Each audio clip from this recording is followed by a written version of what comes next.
यहाँ के व्यक्तियों का बहुत बड़ा सौभाग्य है। अभी आपके सामने जो शांति कुंज साहिब परिजन हैं वो आपको संबोधित करेंगे। आदरणीय भाई साहब।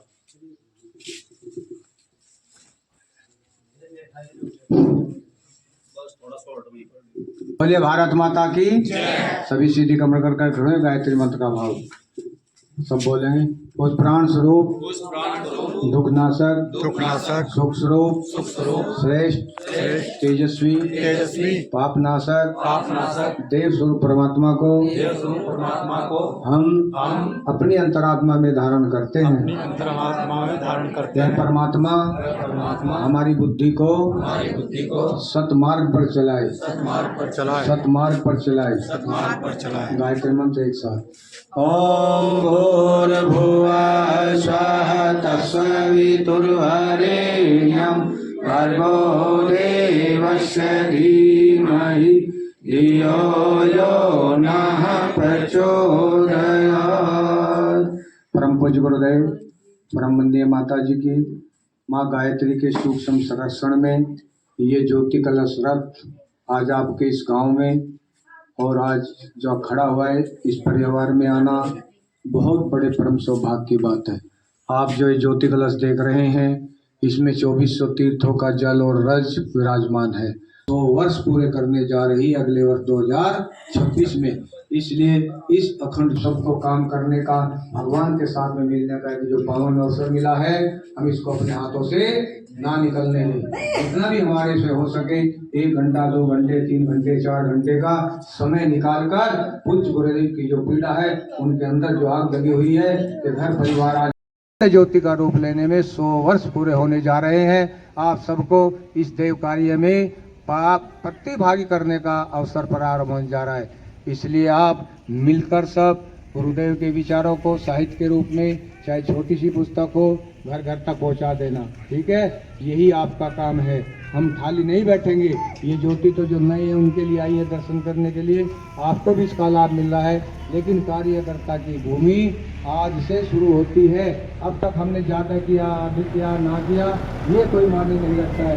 लेकिन 28 फरवरी 2027 तक लगभग 18-19 महीने हैं। इन दिनों में आपको नियमित रूप से आध घंटे का 1 घंटे का समय निकालकर पूज्य गुरुदेव की जो पीड़ा है आज ये मानव परेशान है। घर परिवार में महाभारत हो रहा है। देश दुनिया में महाभारत कगार पर खड़ा है।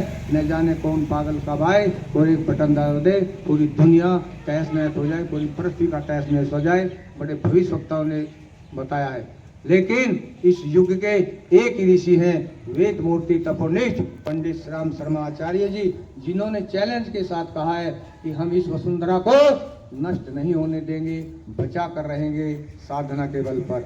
इसलिए घर घर में गायत्री मंत्र का जाप एक बच्चों से कराएं, स्वयं करें, परिवार से कराएं, अपने रिश्तेदारों से कराएं, मिलने वालों से कराएं। और जहां तक भी आपका पास चले गांव-गांव में एक एक घर में कम से कम परम पूज्य गुरुदेव की छोटी पुस्तक विचारों के रूप में पहुंच जानी चाहिए। आपका भला हुआ मिशन से जुड़कर हम सब भाइयों का और को भी घर में सुख शांति रहे, इस भाव से मंगल ज्योति कलश यात्रा भ्रमण कर रही है। ये सब गांव में नहीं पहुंच रही है। सब भाई इसके दर्शन नहीं कर पाते हैं क्योंकि करते हुए हैं जिनको भगवान महाकाल चाहता है। ठीक है, अभी ज्योति का पूजन करेंगे, पवित्र कर करेंगे। हमारे भाई एक कलश ले लें। ओम पवित्रो वा सर्वावस्थान गतोपि वा यह स्मरेत पुंडरीकाक्षं सेवाया भंत्रा शुचि। ओम पुनातो पुंडरीकाक्ष पुनातो पुंडरीकाक्ष पुनातो। एक बिटिया को तिलक की कटोरी दीजिए, ध्यान रखा करें, तुरंत लेकर खड़े रहे। एक बिटिया सभी बहनों को तिलक करेगी और एक भाई तिलक जो है भाइयों को तिलक कर दें। एक कटोरी जेंट्स को दे देगी। ओम चननस्य महत्पुण्यम पवित्रम पापनाशनम आपदाम हरते नित्यम लक्ष्मी तिष्ठति सर्वदा। ओम सर्वमंगल मांगल्ये शिवे साधे साधिके शरण्ये त्र्यंबके गौरी नारायणी नमोस्तुते। सबके पाल पुष्प और चावल चढ़ा दीजिए। इस ज्योति कलश का दान करिए। बोलिए भारत माता की। सब जो है इस ज्योति कलश का दान करिए, इसके दर्शन करिए और अखंड ज्योति जो जले उसका प्रतिबिंब के रूप में यहाँ जलवत है उनके भी दर्शन करिए और कलश का पूजन करिए। ओम तत्तायामि ब्रह्मणा वंदे मान तदा शास्ते यजमानो हविर्भि अहेडमानो वरुणे बोधरुषगं समन् आयु परमोषि ॐ मनो ज्योतिर्ज्योत्स्तामाजस्य बृहस्पतिर्यज्ञमिमं तनोतवृष्टं यज्ञं समिमं ददातु ॐ विश्वे देवासैमादन्तमो प्रतिष्ठः ॐ वरुणाय नमः आवायामि स्थापयामि धायामि गन्धस्थं पुष्पाणि धूपं दीपं नैवेद्यं समर्पयामि ओम कलशस्य देवताभ्यो नमः। कुछ बहनें दीपक लेकर आई हैं बगैर जला, उन बहन भाई खड़े हैं देख रहे हैं, तुरंत दीपक जला दीजिए अखंड ज्योति से टच कराकर, वहीं खड़ी रहेंगे आप। आपके पास अभी मोमबत्ती से इस ज्योति का प्रकाश आ रहा है, ये ज्योति जला लीजिए। इस ज्योति को आरती के बाद में अपने घर लेकर जाना है, पूजा के स्थान पर स्थापना कर देनी है। आप 1 घंटा जलाएं 2 घंटा जलाएं आपकी मर्जी है, इसका कोई प्रतिबंध नहीं है। आप 1 दिन जलाएं 10 दिन जलाएं कोई प्रतिबंध नहीं है। आप दिन में जला सकते हैं, इसको बड़े दीपक में भी इसी ज्योति से जला सकती है। अगर रास्ते में जाते समय ये शांत भी हो जाते हैं तो कोई दिक्कत मानने की जरूरत नहीं है, क्योंकि एक बार टच इस ज्योति से हो गई है तो आप इसको घर जाकर पुनः जला लें। और हम हमारे भाई पुस्तक उन्हीं को दें जिनको आवश्यकता है, जो चाहते हैं, जो पढ़ेंगे। पुस्तक सबको ना दें, गायत्री सब बोलेंगे।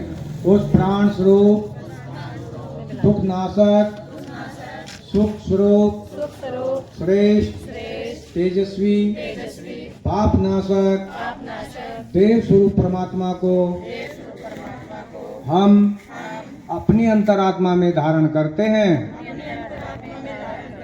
वह परमात्मा हमारी बुद्धि को श्रेष्ठ मार्ग पर चलाए, श्रेष्ठ मार्ग पर चलाए। क्या मांगा है भगवान से? श्रेष्ठ बुद्धि, सद बुद्धि।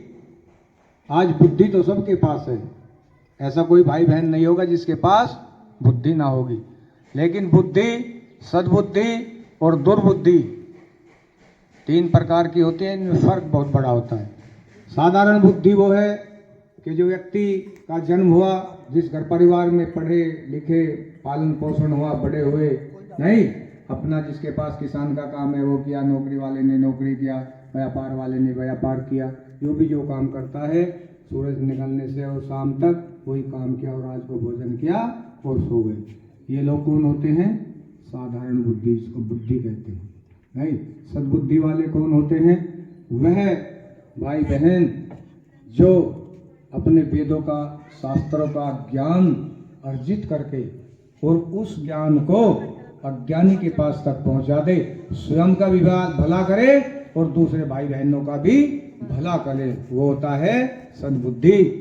और दुर्बुद्धि क्या होती है? दुर्बुद्धि वह होती है हम अपने घर में, परिवार में स्वयं भी परेशान रहें, लड़ाई झगड़ा करें, घर में कलेश करें और दूसरों को गिराने के लिए उनसे हम झगड़ा करें, नहीं क्रोधित होएं, उनकी टांग खींचे, इसको कहते हैं दुर्बुद्धि। तो भगवान से मात्र और मात्र सद्बुद्धि की कामना जब आप करेंगे, आपको सद्बुद्धि आ जाएगी। आपके घर परिवार में क्या होगा? वहाँ का माहौल, वातावरण बदल जाएगा और वहाँ पर स्वर्ग जैसा वातावरण होगा। जिस घर में सद्बुद्धि होती है, अच्छे विचार होते हैं, रोजाना लड़ाई झगड़े नहीं होते, छोटे बड़ों का सम्मान होता है, माँ बाप का सम्मान होता है, सास ससुर का सम्मान होता है, छोटों को प्यार होता है, सब आपस में बड़े प्रेम भाव से रहते हैं, वो घर क्या है? वो घर इस धरती का जागृत जीवात स्वर्ग है। और जिस घर में रोज प्रतिदिन लड़ाई झगड़े होते हैं, कलेश रहते हैं, बच्चे हमारी बात नहीं मानते, आपस में झगड़ते हैं, दूसरों को परेशान करते हैं, वो घर क्या होता है? नर्क के समान होता है। स्वर्ग और नरक कहीं ऊपर नहीं है, यहीं भोग कर व्यक्ति जाता है। तो इसलिए भगवान से प्रार्थना करते हैं, हम सद्बुद्धि की कामना करेंगे। और एक बार गायत्री मंत्र आप बोलेंगे, आपने सबने इसका भाव सुना, भाव जोड़कर रख लें। ओम भूर्भुवः स्वः तत्सवितुर्वरेण्यं भर्गो देवस्य धीमहि धियो यो नः प्रचोदयात्। भूमि पर भगवान शिव भोलेनाथ के इस मंदिर के प्रांगण में आत्मीय भाइयों बहनों, ये ज्योति कलश शांतिकुंज हरिद्वार से चलकर आपके मध्य आया, आप बहुत सौभाग्यशाली हैं। इससे पूर्व हम इनके विषय में बताएं, हम पूछना चाहेंगे शांतिकुंज कौन कौन बहन या भाई आप में से गए हुए हैं, हाथ उठाएं। शांतिकुंज कहाँ गए हैं? अच्छा अच्छा, बहनें नहीं है, बिल्कुल नहीं है। गायत्री मंत्र किस किस पर आता है? आता है आप पर? नहीं आता है? गायत्री मंत्र तो आता है, कोई बात नहीं, सुनिए, कोई बात नहीं। बोलिए भारत माता की। देखिए, गायत्री मंत्र, गुरु मंत्र, अनादि मंत्र, ऋषि मंत्र, इससे बड़ा मंत्र, इससे प्रभावशाली मंत्र इस दुनिया में कोई दूसरा और नहीं है। क्यों? क्योंकि इस मंत्र के द्वारा परमपिता परमात्मा से सद्बुद्धि की कामना की गई है, और जिसके पास सद्बुद्धि होती है उसका जीवन धन हो जाता है, बदल जाता है। इसलिए आप गायत्री मंत्र का भाव सुने, और अगर ज़्यादा लंबी लाइन हो तो बहन एक लाइन और लगा ले, थोड़ा थोड़ा इधर हो जाए। बहन जी इधर हो, ये आप सही कहते हैं। अच्छा अच्छा। प्रधानम पुरुषम तथान्य विशोद्गते कारणमीश्वरम् तस्मै नमो विघ्न विनाशनाय। आप जो है मस्तक से लगाइए, और जो घी लाई है ज्योति के लिए अब डब्बे में बहन जी कर रही है, और अपने मस्तक से लगाकर कुछ और चावल, और भगवान से अपने घर में सुख शांति की कामना करते हुए अपने फूल और चावल आप ज्योति के और कलश के सामने चढ़ा दीजिए। हमारे दो भाई प्रसाद लेने की व्यवस्था बनाए, सभी भाई बहन जो भी आए हैं सबको प्रसाद लेना है, सब प्रसाद ही लेकर जाएंगी। कार्यक्रम समाप्त। गुरु कोई व्यक्ति नहीं होता, गुरु वह होता है जो हमें अज्ञान से ज्ञान की ओर, अंधकार से प्रकाश की ओर ले जाए। उस चेतना का नाम गुरु होता है। और गुरु हमारे वेदों में, हमारे शास्त्रों में, हमारे उपनिषदों में गुरु को बहुत उच्च शिखर का स्थान दिया गया है। क्या कहा गया है गुरु को? गुरु ब्रह्मा गुरु विष्णु गुरुदेव महेश्वरा गुरुदेव परब्रह्म तस्मै श्री गुरुवे नमः। और कबीरदास जी ने तो चौथी क्लास में लिखा था क्या कि गुरु गोविंदाओं खड़े काके लागू पाए, बलिहारी गुरु आपनो गोविंद जी ने बताए। भगवान तक पहुंचने का रास्ता में किसके माध्यम से मिलता है? गुरु के माध्यम से मिलता है, सदगुरु के माध्यम से मिलता है। जिसके जीवन में सदगुरु आ जाते हैं उसका जीवन बदलता हुआ चला जाता है, और व्यक्ति अपने परिवार का पालन पोषण बहुत अच्छे से करता है। जिसका जो भी कोई गुरु हो अच्छी बात है, उसका ध्यान करेंगे। जिसका कोई भी ना गुरु हो, इस युग के गुरु वेद मूर्ति तपोनिष्ठ पंडित श्री राम शर्मा आचार्य जी, जिन्होंने 15 करोड़ व्यक्तियों का भारतवर्ष में एक परिवार खड़ा किया है, संगठन नहीं, और उसका नाम है गायत्री परिवार। हमारे भाई साहब डॉक्टर साहब और भाई साहब कई वरिष्ठ साथ हैं, नाम का तो मालूम नहीं पूर्ण रूप से, लेकिन जो आप दिखाई दे रहे हैं इनके सहयोग से ये ज्योति कलश आज आपके गांव में इस पवित्र भूमि के प्रांगण में आया है। वरना इसकी डिमांड बहुत रहती है, जगह जगह इसको कहते हैं भाई साहब हमारे यहाँ भी आ जाएं, लेकिन इसके रूट 3 माह पहले शांतिकुंज हरिद्वार के द्वारा निर्धारित हो चुके हैं। किस जिले में जाएगा, किस गांव में जाएगा, एट ए टाइम ये यात्रा बिल्कुल नहीं चेंज करनी होती। ठीक है, आप सब इतनी सौभाग्यशाली हैं कि हमारे जीवन में ऐसी घटना पहली बार घटेगी कि जिससे हम आज 2400 तीर्थों का दर्शन, कितने तीर्थों का? 2400 तीर्थों का दर्शन आपके ही गांव में इस पवित्र भूमि के सामने करने जा रही है, बगैर जाए। कैसे होंगे? परम पूज्य गुरुदेव वेद मूर्ति ने आज से लगभग 40 वर्ष पूर्व पूरे भारत का भ्रमण करने के बाद जितने भी जागृत तीर्थ हैं उन सब का जल और रज एकत्र करके शांतिकुंज में स्थापना की थी, और वो ही जल और रज अपनी तप साधना की शक्ति इस ज्योति कलश के अंदर विराजमान करके आपके गांव में, आपके इस पवित्र प्रांगण में भेजी गई है कि जो भाई इसके दर्शन कर लेगा उसके जीवन में, उसके परिवार में खुशहाली आती हुई चली जाएगी। ये इसका ज्योति कलश का अर्थ है।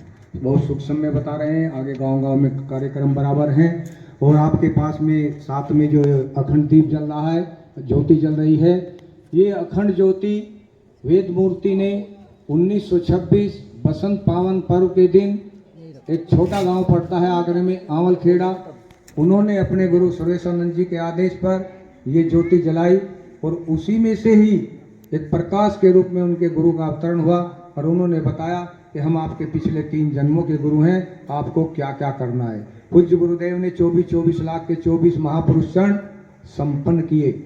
एक पुरुष क्षण 1 साल में होता है, जिसमें 66 माला प्रतिदिन गायत्री मंत्र की करनी होती है और 6 घंटे का समय लगता है। 3250 पुस्तकों का लेखन आचार्य श्री ने कहा, पुस्तकें तो कोई ज्यादा भी लिख सकता है, लेकिन जो उन्होंने जिया उसको कहा और उसी को लिखा।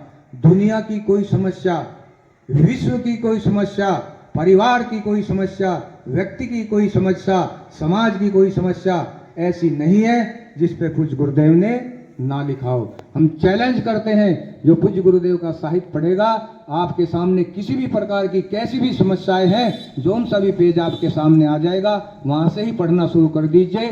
आप एक पेज पूरा नहीं पढ़ने पाएंगे, आपकी समस्या का निदान तुरंत हो जाएगा। ये हम चैलेंज करते हैं, ऐसा साहित्य उन्होंने लिखा है। तो आपसे बड़ा सौभाग्यशाली कोई हो नहीं सकता। और इस अखंड ज्योति के सामने शांति कुंज में जो भाई बहन गए होंगे, उनको मालूम है कि एक देव कन्या बैठी दिखाई देती है। जब से दीप प्रज्वलन हुआ और आज तक देव कन्याओं द्वारा 24 घंटे का अखंड जाप इस ज्योति के सामने चल रहा है। और यह अखंड ज्योति अब प्रचंड ज्योति होने जा रही है, जिसके 100 साल निर्विघ्न अखंड जलते रहे हैं। ये भारत और देश की पहली, पूरे देश पूरी दुनिया की पहली ज्योति है जो अपनी अखंड पात्रता को प्राप्त करने जा रही है। ये सिद्ध ज्योति हो गई है। तो आप सबको इसके दर्शन करने का लाभ मिल रहा है। अधिक बातें न बताते हुए हमारे भाई खड़े हैं, पवित्रीकरण करिए, तुरंत पवित्रीकरण करिए। 2 भाई बहनों को 2 टीका दे दीजिए, सब तिलक लगाएंगी। उसके बाद में अक्षत फूल दे दिए गए हैं, सबको बहुत अच्छे गया, पहले से ले रही हैं। फूल चावल ले लीजिए। 2 बहनें 2 बेटियां तिलक ले लीजिए, सभी बहनों को तिलक लगा। नहीं, बेटियां लगाएंगी बहनों को तिलक, भाई कोई नहीं लगाएगा। कोई अगर भाई खड़ा है उसके तिलक नहीं है तो आप लगा सकते हैं। ओम चंदन पवित्रीकरण कर दिया ना। ओम पवित्रो वा सर्वावस्थां गतो पीवा यस्मृत पुंडरीकाक्षं सेवाया भंत्राः शुचि। चंदन लगाइए। ओम चंदनस्य महत् पुण्यम पवित्रम पापनाशनम आपदाम हरते नित्यम लक्ष्मी तिष्ठति सर्वदा। ओम सर्वमंगल मांगल्ये शिवे साधिके शरण्ये त्र्यंबके गौरी नारायणी नमोस्तुते। अब आपके हाथ में अक्षत पुष्प आ गए, सबके दे दिए पुष्प जी। आप ये जो ज्योति कलश रखा है इसके दर्शन करिए। अखंड दीप जल रहा है, इसके दर्शन करिए। आधे नींद बांध अभी नहीं चढ़ाने, अभी रुकिए। आप आपने लिए रखिए, ध्यान आप यहाँ केंद्रित करिए अपना। आप भावना करें कि हमको 2400 तीर्थों के दर्शन का लाभ मिलने जा रहा है, पुण्य मिल रहा है। अखंड ज्योति हमारे घर में जाकर प्रकाश कर दे। जो बहनें दीपक लेकर आई हैं उनके दीपक अभी जलवाए जाएंगे। इन दीपकों को ले जाकर अपनी पूजा स्थलीय वहाँ रख देना। 1 घंटा 2 घंटा 3 घंटे इतना प्रति करना चाहे जलाएं। 1 दिन 2 दिन 4 दिन भी जला सकती हैं, जोत बदल सकती हैं, इसी से उसको जला देंगे। ये आपकी श्रद्धा के ऊपर डिपेंड करता है। ठीक है, बस इतनी सी बात है। अब कलश का पूजन करेंगे। ओम तत्त्वयामि ब्रह्मणा वन्दमान तदा शास्ति यजमानो हविर्भि अहेडमानो वरुणे बोधरुषगं समानायु परमोषि। ओम मनो ज्योतिर्ज्योत्स्तामाजस्य बृहस्पतिर्यज्ञमिमं तनोतवृषं यज्ञं समिमं ददातु विश्वे देवासै मादन्तमों प्रतिष्ठः। ओम वरुणाय नमः। आवाहयामि स्थापयामि धायामि गंधस्थं पुष्पं धूपं दीपं नैवेद्यं समर्पयामि। ज्योतिर्माजस्य बृहस्पतिर्यज्ञमिमं तनोतवृषं यज्ञं समिमं ददातु विश्वे देवासै मादन्तमों प्रतिष्ठः। ओम वरुणाय नमः। आवाहयामि स्थापयामि धायामि गंधस्थं पुष्पाणि धूपं दीपं नैवेद्यं समर्पयामि। ओम कलशस्य देवताभ्यो नमः। सभी मस्तक से लगाएंगे, प्रणाम करेंगे और ये प्लेट रखते हुए इसमें छोड़ दीजिए। हमारे एक भाई बहन जी का दीपक जो है ज्योति से जला दीजिए। इस दीपक को आप जहाँ भी पूजा स्थान होगा मंदिर में वहाँ रख दीजिए। 1 घंटा 2 घंटा 4 घंटा घी कर देना, इसमें जला देना। शांति पाठ होगा, सभी को प्रसाद लेना है, भाई बहन सब आत्मीय बंधु से है। शांति पाठ करें और ले ले। ओम भूर्भुवः स्वः तत्सवितुर्वरेण्यं भर्गो देवस्य धीमहि धियो यो नः प्रचोदयात् स्वाहा। इदं गायत्री इदं नाम में अमृत वर्षा कर दीजिए। ओम द्यौ शांति अंतरिक्षगं शांति पृथ्वी शांतिरापा शांतिरोषधय शांति वनस्पतय शांतिर्विश्वे देवा शांति ब्रह्म शांति सर्वगं शांति शांतिरेव शांति श्यामा शांतिरेधि। ओम शांति शांति शांति सर्वारिष्ट सुशांतिर्भवतु। सभी प्रसाद लेते हैं। हमारे भाई साहब जो वीडियो बना रहे हैं इसमें विद्यालय का नाम लिखाते हैं, यहाँ के प्रधानाचार्य का व्यवस्थापक का नाम लिखवाते हैं, इनको बता दीजिए, ये यूट्यूब पर भेजेंगे कि आपके